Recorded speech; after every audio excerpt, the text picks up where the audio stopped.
ऐसा लगता है कि यह लड़का बूढ़े आदमी को अलविदा कह रहा है, लेकिन वास्तव में उसने चुपके से एक सेल फोन उसकी जेब में रख दिया।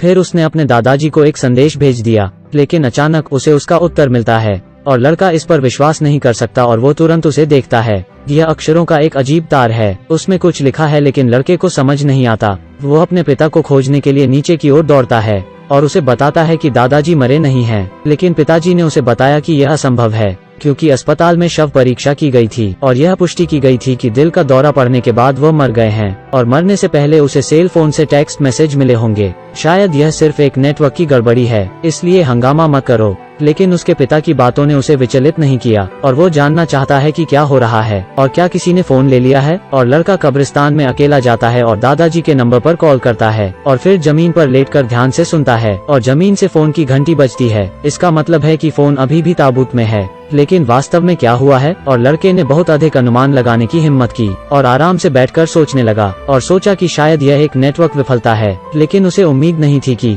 एक बड़ा डर उसका इंतजार कर रहा है। और अगले दिन लड़के ने कक्षा की सबसे खूबसूरत लड़की के साथ नृत्य किया और इससे स्कूल बदमाश नाराज हो गए और स्कूल के बदमाशों ने उसकी पिटाई की और जाने से पहले उसके हाथ जमीन पर दबा दिए। इस मुद्रा को याद रखें। और घर लौटने के बाद लड़के ने अपने दादाजी को बुलाया और बताया कि आज उसके साथ क्या हुआ। उसे डर है कि स्कूल का बदमाश उसे फिर से परेशान करेगा और उसे पता नहीं कि क्या करना चाहिए। लेकिन अगली सुबह कौन जानता था, लड़के को एक टेक्स्ट संदेश मिलता है और बुरे लड़के की मौत हो जाती है। लेकिन मृत्यु के बाद की मुद्रा भी बड़ी अजीब होती है। यह बिल्कुल वैसा ही है जैसी लड़के को पीटने के बाद फेंका गया था और लड़का बहुत हैरान होता है। लेकिन आश्चर्य है कि यह किसने किया। वो घर जाता है और अपने दादाजी को फिर बुलाता है और पूछता है कि अगर स्कूल बुली की मौत का संबंध आपसे है तो बस 3 बार छत पर दस्तक दो। और उसी समय ही लड़के ने फोन काट दिया और रख दिया और आराम से लेट गया और चुपचाप प्रतीक्षा करने लगा। नतीजतन कोई दस्तक की आवाज नहीं आती है। बस जब वो खुद पर हंसा कि वो बहुत ज्यादा सोच रहा था तो एक मैसेज आता है।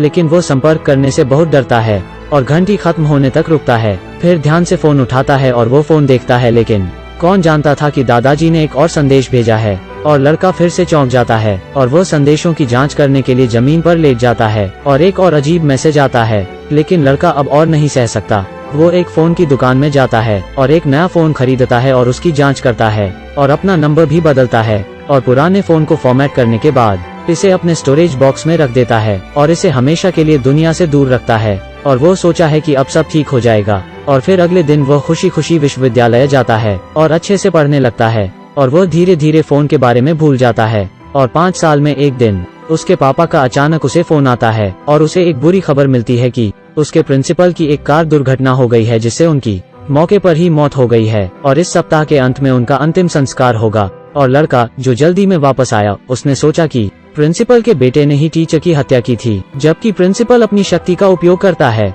लेकिन फिर भी बेटा कानून की सजा से बच जाता है और यह केस 6 महीने तक चलता है। और लड़के को बहुत गुस्सा आता है और वो घर जाता है और अपने पुराने सेल फोन खोजता है और वो अपने दादाजी को फिर से फोन करता है और परिणाम स्वरूप अगले दिन प्रिंसिपल के बेटे की मौत हो जाती है। मौत का कारण यह है कि जब वो शॉवर में अपनी एक फोटो ले रहा था तो वो फिसल कर गिर गया और जहरीली साबुन उसके अंदर जाने से वह सांस नहीं ले सका और उसकी मौत हो गई। लेकिन लड़का इस सब विश्वास नहीं कर सकता। इस समय लड़के को अपने दादा से फिर से एक संदेश मिलता है जिसमें कई अक्षरों लिखे हुए हैं और वो संदेश का अर्थ समझने की कोशिश करता है। SSSC का मतलब है सबसे पिछड़े हुए और छोटे लोग।